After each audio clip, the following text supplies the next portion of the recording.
Okay, so I gotta know this bottle that you got in your hand right there. Let the people know. Let the people see that amazing bottle that you got right there. It's now, like you said, it's a collector's item. Yeah, this is kind of a unicorn. We first started the bourbon label in 2013, about 6 months after opening the restaurant, and at the time, I was able to buy some bourbon and then developed a hickory charcoal filtering process. We ran through that batch. It was successful. I bought some more. It happened to be 8 years old, and we threw an 8-year-old age statement on there. And so this is a white label with an 8-year-old age statement. Now, since then, our white label is a 4 to 6 year old bourbon, and now the 8-year-old has a gray label.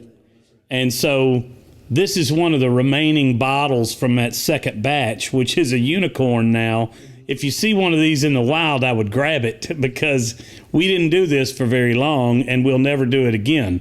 The white label is a 4 to 6 year old bourbon, and anything that's 8 years old or more will go on a gray label, or we had the 12 in a black label, and so this is that's a collector's bottle right there. Well, I love the fact that you're able to say that, because now it makes me feel even more better. It makes me feel better about it. Now, talk to me a little bit about your first initial love with bourbon. So I remember researching that there was Jim Beam, right? And I'm guessing you're friendly with Freddie Knoll. I know Freddie, and I was a Beam drinker in college, and then when I got out, I started drinking Maker's Mark, and then actually I drank Van Winkle, the 12-year-old Lot B, which at the time was nothing. You could find it. It was nothing special. I could buy it by the case. It was what it was, and most people didn't know about it or care about it. Nobody was paying a lot of money for bottles of bourbon. I think those bottles were $35 a piece, and they couldn't give away the 20 and the 23-year-old Pappy. It would sit on the shelf and collect a bunch of dust. Nobody cared, and the liquor store would beg you to take it because they had it sitting in there in inventory. And I remember Richard from Bud's in Green Hills was like, "Carey, please take that bottle. I'll make you a deal on it. Nobody will ever pay $100 for a bottle of bourbon," which is now commonplace. And so I was looking for a sponsor for my barbecue team, and my friend Nick Lambert had been working for Beam for some number of years. I asked him if we could get Maker's Mark as a sponsor, and which was then owned by Beam. And he talked to the Maker's Mark team. We thought we had it lined up. He called me up. He said, "Yeah, we've got you the sponsorship." And then he called back 2 days later and he said, "Oh, there's already a company in Memphis that's associated with the distributor down there that's already using Maker's Mark. We don't want to split up the money. We need to business. We need to run you in a different direction." He said Jim Beam Black would love to be a sponsor. And I said, "Well, I hadn't had Jim Beam Black." And he said, "Well, it's an 8-year-old bourbon. It's most acclaimed bourbon in the world right now." I went and picked up a bottle, loved it. We got the sponsorship. We still work with Jim Beam Black.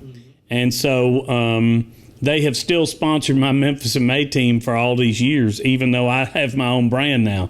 And I thought I would do something with Beam along the way. That never materialized. When you're dealing with a company of that size, doing a one-off project is very tough. Different levels. Yeah, unless your last name is No. And, exactly.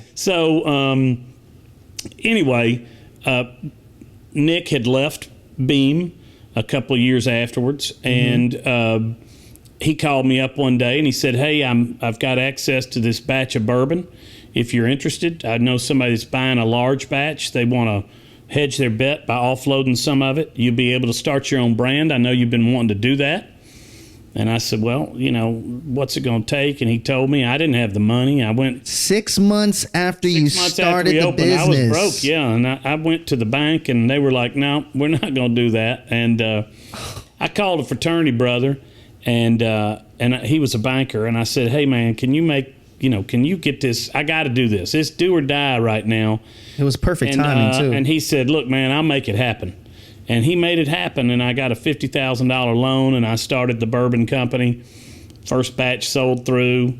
People liked it. I started, looking for more bourbon, and bourbon was starting to get more scarce, and the prices had certainly gone up. But I developed a relationship with several brokers and started buying more and more. Then I taught my bank, had a loan on bourbon, and started buying more. And then that relationship grew as they saw that I was able to be successful with it. We're now in 9 states and in the UK. And by 2025, we should be in all 50 states. We're about to build out a new blending and bottling facility in the first quarter of next year. That's What's amazing. up, everybody? You made it to the end of this clip, but check this out. Hit this button right here to subscribe to our YouTube show. We are so close to 500 subscribers, and I want to get there.